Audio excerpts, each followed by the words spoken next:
Hey guys, welcome back to my channel. I'm so excited for today's video. Today we will be testing and reviewing Bubblegum Waxing Starter Kit. So if you want to know how this baby performs and what my thoughts are about it, then please keep on watching. Alright, so as I have mentioned, we will be reviewing and testing out Bubblegum Waxing Starter Kit. So these are the things that you are going to get with the starter kit. So of course you have the machine itself. This is the wax warmer or wax heater. Next, we have the tongue depressor or the applicator, wax applicator. So you get 5 pieces of that. And then you get 3 packs of these hard wax beans. And as you can see, they're pink, so super duper cute. So let's open this. Ayan. So this is what they look like.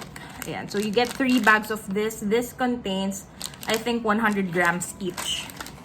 And then, of course, you also get a how-to guide. It's very compact. It's very cute. It's very lightweight. It has that very vintage, retro-y feel to it. So it can actually double as room decor as well. So inside this, of course, you have the lid with the detachable handle.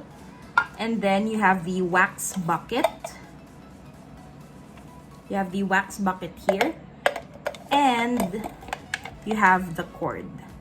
So, first step is to plug in the wax machine. And then you're going to pour the beans inside the bucket. Turn dial to high. Let wax beans sit for 20 to 30 minutes until completely melted. Okay, so let's start doing that first. And then we'll talk about the rest of the instructions later. Okay. I'm going to pour in maybe half of the pack. Yan. Super cute. Alright, so it's actually beginning to melt already. That was quite fast. So I'm just going to take one of these wax applicators and I'm going to stir that in a little just to help with the melting process. Oh my gosh, you have to see this. Wait lang.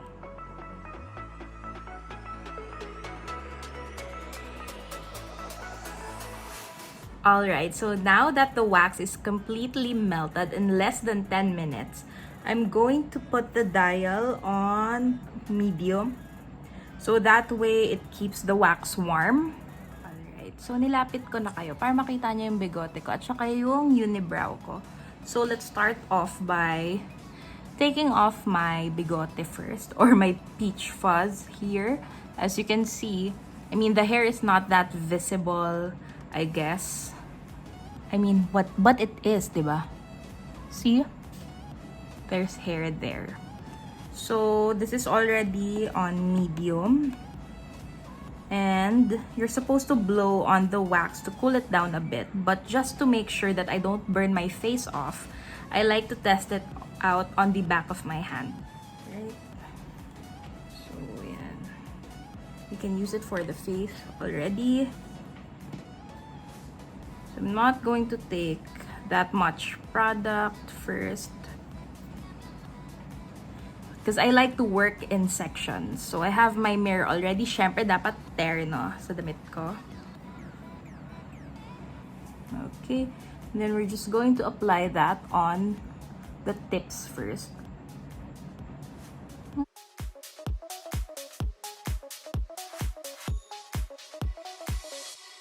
To let this dry for a while. Okay, it's dry. So you're supposed to apply it on the direction of the hair growth. And then you're going to pull it from the other direction. So against the hair growth. And you're going to just pull your skin taut, nice and taut. And then flick the edge a bit. This is going to be painful. Ow. Uy! Ang galing. Syempre, mapula. Oh my gosh, I'm not sure if you can see this, but can you see that? Ayaw mag-focus. Focus on my mustache, please. Galing. I love it. Live. Okay, let's do the rest of my bungot. Ang dami kong bigote.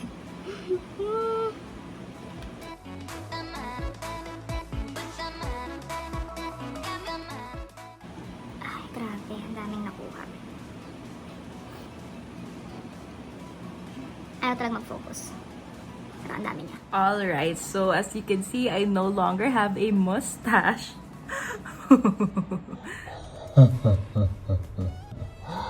Okay, so let's go ahead and move on to doing the eyebrows. For this, I'm switching to a smaller popsicle stick, a regular one. The owner of the shop actually recommended that I split the applicator lengthwise. I did try that, however, I wasn't very successful. So, ito yung naging ending niya for me. And I don't want to get splinters. Okay, sorry. Biglang bumukas yung main door namin. Ang creepy lang. So, anyway. So, yeah. I wasn't very successful with dividing this into two. So, I'm going to instead use a regular sized popsicle stick for better precision. Siguro naman kita nyo, I have a unibrow that's been growing for around 2 weeks-ish. But trust me, full-on unibrow yan pagka pinabayaan ko. So, let's start with that part.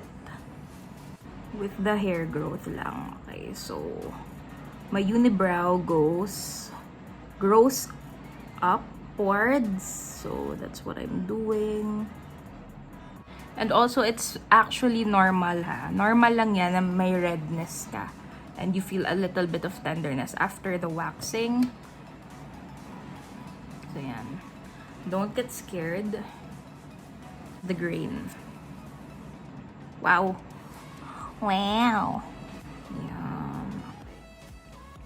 So, I'm not going to apply too much on the stick because I don't want this to drip onto my eyelashes.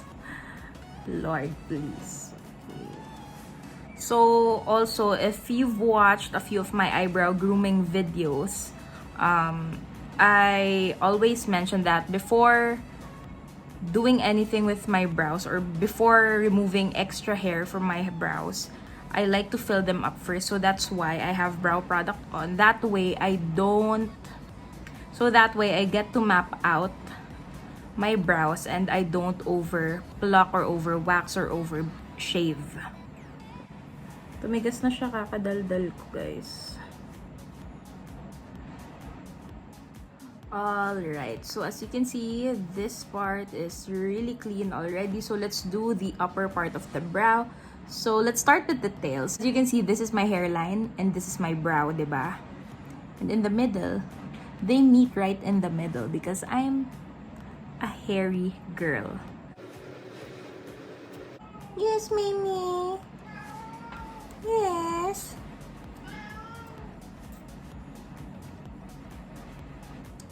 Okay. Yes, baby. Yes, baby ko. Rosie's here. Alright, so I'm just going to do this eyebrow off camera and then I'm going to let you know my final thoughts. Alright, so I don't know if you can tell, but I'm very, very happy with this product. It does its job very well. Plus, it's so cute. For those who are not aware, I was diagnosed with polycystic ovarian syndrome last July 2019. So, a little over a year and a half already. Plus, on top of that, I'm also part Indian, which makes me an extremely hairy girl. So, I've tried, I think, all of the hair removal methods, and the one that's worked for me is really waxing. So, I've tried IPL hair removal, I've tried, of course, shaving, threading, all that jazz, even using Nair. But I really like waxing because my hair grows fast and very, very thick because I have a lot of it. So actually, I shave my whole face. But, you know, I prefer shaving the rest of my face na lang. Because that will be very painful. So, as I've mentioned earlier, the product is very compact. It's small, but really effective. So, it's tiny, it's Hello, it's pink. It's very cute. It has a very nice vintage and retro-y design to it. Plus, you're going to save a lot of money because I think you can buy this from them, the refill. 3 of these you can buy for 299 pesos. And imagine how much you're going to save if you invest on a product like this. So you no longer need to go to salons to get your wax done. Diba? Plus safe pa. It's safer to stay at home. So I highly recommend this product. The wax beans, they don't have a scent to them. So the machine heats up really fast as well. Plus, it's really hassle-free. It's pain-free. You can do it at the comfort of your own home. It's a really good product to invest in. Especially if you're someone like me who's very, very hairy. So, ayun. Also, you can do this not only on your eyebrows and your mustache. You can use this for your armpits, your ilok, or you can also use it for your legs or whatever part of your body that you like to wax. So, again, this is their starter kit. So, you get the actual machine, you get your guide. They give you a free sticker as well. Plus, you get 3 packs of this hard wax beans and you get 5 pieces of wax applicator, and you can get this for 1,259 on their website. You can go visit them at www.bubblegumwaxing.com or follow them on Instagram, TikTok, and Facebook at Bubblegum Waxing. So thank you so much, Miss Nadine, for sending this over. I really, really love it. And definitely, I'm going to get more of these next time. Legs naman. So, ayun. And that is it for today's review. I hope you guys enjoyed that. Don't forget to give this video a thumbs up if you did and subscribe if you haven't. All of my social media handles will be listed down below, so go ahead and check that out if you want. Thank you so much for watching, and I'll see you all on my next video.